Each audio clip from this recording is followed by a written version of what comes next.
So this is why I got out of that trade on, it was Lloyd's Banking Group, essentially even.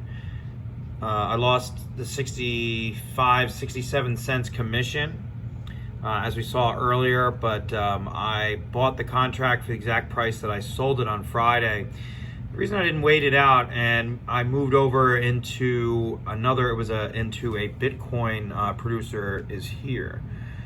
It just wasn't going to be worth waiting out that trade. I mean, maybe I could have, but as I explained this earlier when I got into the trade, that this is kind of a low volume stock. It trades a million shares, but more importantly is the options aren't very liquid. So you go into the option chain here, you look at volume, open interest, and for the September ones that I was in, and it looks like 8 of them actually got exchanged today.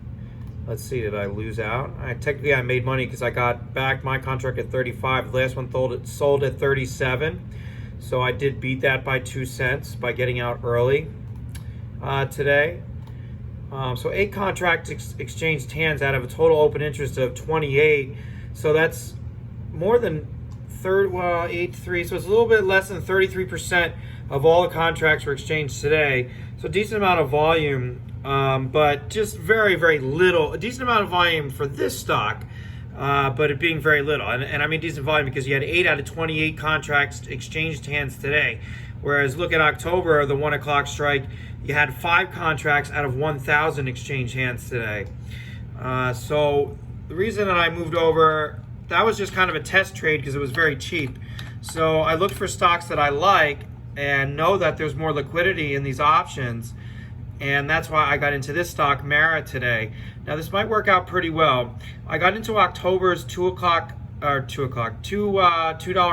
call strikes, and I sold the contract for, how much is that, 40 did I sell it for? MARA. Yeah, I sold the contract for 40 cents. Let's see, it's marked at 35. I mean, that's pretty typical. It's kind of like the new car when you drive it off the lot. But the contracts exchanged, the last one was 40, so I'm still even on this trade. But when I open up tomorrow, I might be in the plus. Some of these contracts might be exchanged in my favor because Mara is down after the market closed. Well, it was down just by a few cents, and now it's not. The market's the market was pushing late in about 7:30 p.m. a little bit. But here is the important thing. I mentioned that on that September $1 call on that previous stock we looked at, LYG, the volume was 8 out of 28. So look, you're looking at thousands out of thousands of contracts being exchanged today. It gives you a better opportunity to get out to get out whenever you want. You know, sometimes you just can't get out, even if you put a price way underneath the ask, or the bid, it just won't fill because there's nobody out there to buy the contract. And like I said, you had 8 out of 28 now, and that was in my strike price. And this 377 out of 937 contracts exchanged today. So you had plenty of action in this contract. You had like 40% of the contracts at the strike price were exchanged today. And 377 different opportunities for you to get out should you have needed to sell this call option today. So just a better opportunity to get out. And I got into an October call, so I still have more time to make money on this. And I'm getting a lot better premium for the option. That's hard to explain, but if you did the math on the LYG trade where I paid 35 cents while the stock was at $1.37,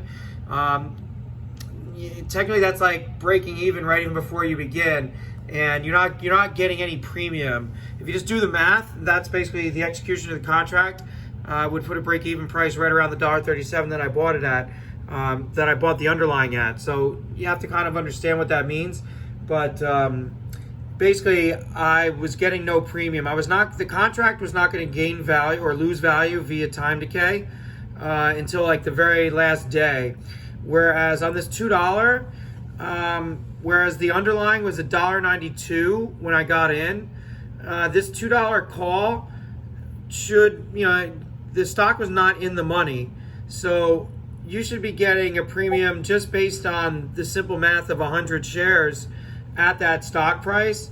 And basically meaning that this contract should be traded at a lot less than the 35 to 40 cents. It should be trading in the 5 to 10 cent range. So you're getting a 30-cent premium just because this stock is a more desired stock, and this stock trades 5 million shares a day as opposed to the 1 million that Lloyd's Banking Group gets. And this is a Bitcoin play, so Bitcoin's kind of hot right now.